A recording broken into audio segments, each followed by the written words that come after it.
Dans le prochain épisode de Plus belle la vie, Barbara prend de plus en plus de risques pour Nisma et Bilal. Vanessa fait face à ses responsabilités tandis que Sabrina teste Adriana. Attention, les paragraphes qui suivent contiennent des spoilers sur l'épisode de Plus belle la vie diffusé demain soir sur France 3. Barbara en danger de mort. Barbara apprend à Abdel qu'Alison et Karim sont au plus mal et que Nisma et Bilal ont fugué. En apercevant Ridouane, Abdel panique. Barbara le sauve de justesse en se faisant passer pour une Parisienne qui cherche son chemin. Ridouane embarque Abdel avec lui.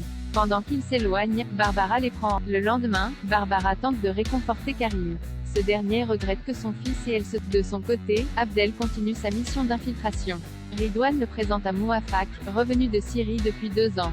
Celui-ci se montre prudent, vérifiant qu'Abdel est bien celui qu'il prétend être. Grâce à sa préparation méticuleuse, Abdel déjoue l'un des pièges qui lui tend. Pendant ce temps, Ambre entraîne Bilal à reconnaître des messages codés à travers différents symboles. Mais l'adolescent n'est toujours pas convaincu par les théories des soubérants.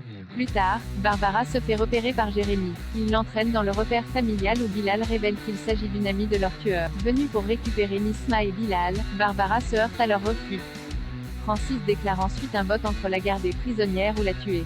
Tout le monde vote pour la mort, y compris Nisma. Adriana vient au secours de Sabrina. Sabrina et Estelle guettent Adriana à la sortie du Céleste pour l'inviter à déjeuner à la coloc.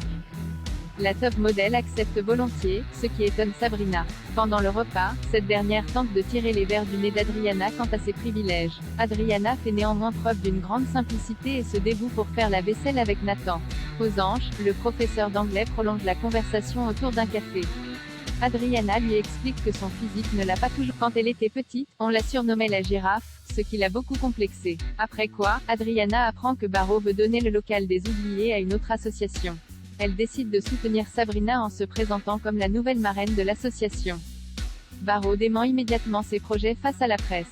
Sabrina remercie Adriana, puis s'excuse de l'avoir. Léandrie démissionne au courant de la gifle que Mousse a reçue par Léandrie. Nathan et Blanche espèrent que Rocha prendra les mesures nécessaires. Quand ils croisent la CPE dans le couloir, celle-ci tente de justifier son acte en accusant Mousse d'avoir dépassé les bornes. Mais Nathan et Blanche ne sont pas dupes. Rocha, quant à lui, ne lui trouve aucune excuse pour avoir eu recours à la violence. Selon Léandrie, Mousse l'a accusé de vouloir séduire une élève. Mais le directeur reste ferme sur sa position. Vanessa décide de démissionner avec effet immédiat, puis lui souhaite bonne chance pour la remplacer. Or, Rocha affirme avoir la personne idéale en tête pour le poste.